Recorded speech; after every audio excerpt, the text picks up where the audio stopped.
nama siapapun termasuk namamu sendiri karena saya tidak ingin setelah viral kalian minta take down. Kenapa saya? Ini gini, saya kan nggak pernah berobat ke dokter kan, ke klinik itu. Alhamdulillah selama 5 tahun saya nggak pernah. Nah baru kemarin tuh masuk angin sih ceritanya, ya istilahnya flu gitulah. Saya berobat ke dokter. Nah ya mungkin habisnya banyak, saya kan nggak tahu kan, saya juga nggak nanya. Habisnya itu 670. Lah kok saya pulang-pulang dimarahin, kamu periksa dokter kok mahal, bilangnya gitu. Nah aku pikir kan ada asuransi kan, terus dia bilang, kamu tahu nggak, periksa dokter tuh pakai uang saya, bukan uang kamu. Saya digituin. Saya mau nanya, apakah kita ini kalau sakit ke dokter periksa gitu, apakah bisa untuk diklaimkan ke asuransi? Bisa Mbak, tapi kenapa di kontrak kerja itu, bukan di kontrak kerja ya, di aturan itu adalah majikan bertanggung jawab atas cecenya yang sakit. Dan cecenya kalau mau periksa tanya majikan di klinik mana yang mereka advice. Karena di asuransi itu hanya bisa klaim antara 100 sampai 200. Jadi tidak sebesar itu. Tapi berapapun mahalnya kamu ke dokter itu tetap majikan yang harus bertanggung jawab. Jadi klaim di asuransi itu, karena pembantu saya kan 2 nih. Yang satunya itu nggak bisa ambil asuransi yang paling mahal karena dari umur. Karena umurnya sudah 50-an, makanya saya nggak bisa ambil asuransi yang ada kankernya, itu nggak bisa. Tapi mbak yang satunya itu saya bisa. Jadi kenapa seperti itu? Kalaupun itu biayanya melebihi dari asuransi yang diberikan, saya tetap harus membayarinya. Jadi saya itu punya 2 cece. Gitu. Yang satunya itu asuransinya kalau dia ke rumah sakit klaimnya cuma dapat 100 mbak. Jadi nggak bisa kalau mbaknya itu, mbak saya itu ke dokter terus bayarnya lebih mahal 500, itu nggak bisa. Jadi asuransi cuma ngasih 100, yang 400 ya pakai uang pribadi. Sementara mbak yang satunya, suster yang satunya bisa klaim 200. Jadi kalau dia ke rumah sakit habis 600 sama aja. Oke. Betul. Jadi kalau majikan marah itu wajar. Kenapa?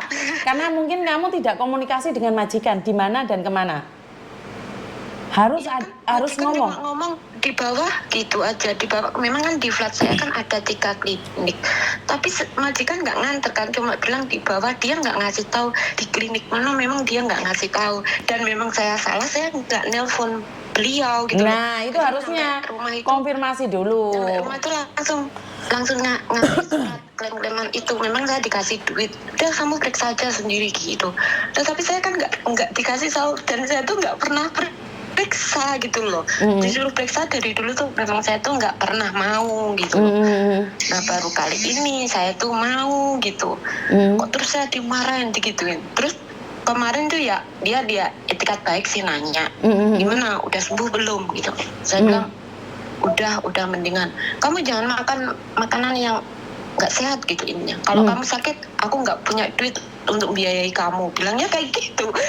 Nanti kan jadi kayak gimana gitu kan. Saya juga ngerasa gimana gitu kan. Saya memang nggak tahu itu bisa diklaimin asuransi enggak kan. Waktu tanda tangan itu memang dibelikan asuransi tuh bayar ke agent tuh 1.000 berapa gitu loh. Saya tuh lupa gitu.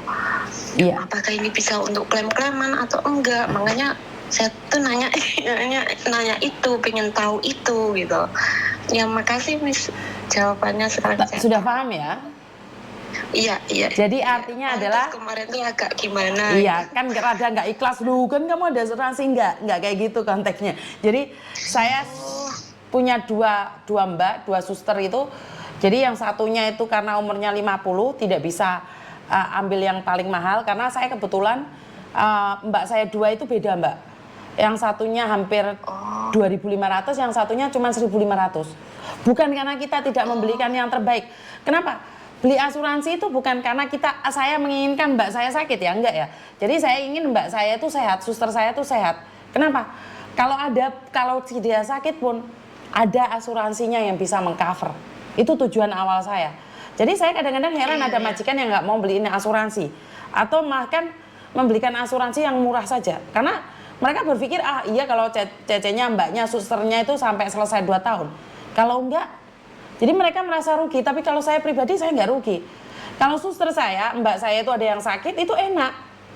Jadi nggak berpikir seperti apa dan bagaimana, benar nggak? Iya sih, saya pikir tuh asuransi 100% diberikan, misalnya kita berobat pasti diganti semuanya. Majikan 100% membayarinya, tapi asuransi tergantung dari polisinya. Betul. Iya, Kan kamu ditulis itu nomor polis gitu? Iya. Betul. Iya.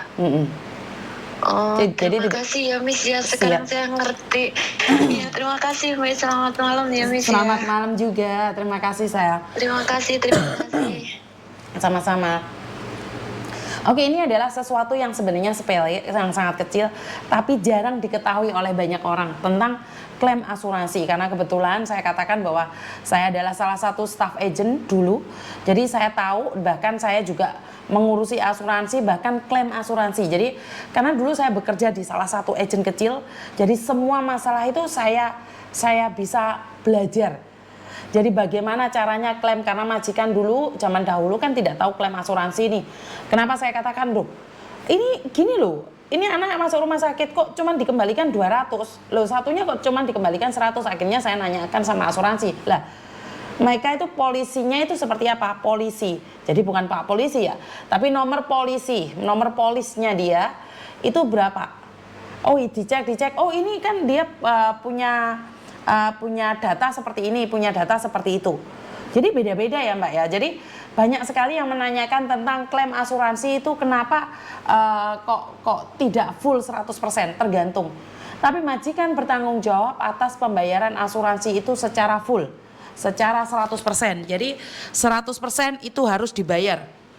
Dan bukan kamu yang bayar. Sekali lagi, berapapun biayamu ke rumah sakit itu totalitas majikan yang membayar.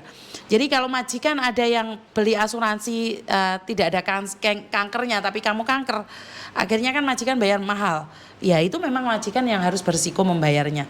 Jadi buat teman-teman, saya selalu berdoa buat kalian agar kalian diberikan kesehatan. Karena bagaimanapun juga kesehatan itu sangat-sangat mahal ya, tidak ternilai harganya. Karena itu saya selalu berharap agar kalian semua lebih berhati-hati. Halo?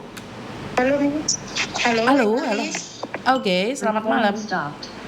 Ada apa Mbak? Gini Miss. Tapi sebentar.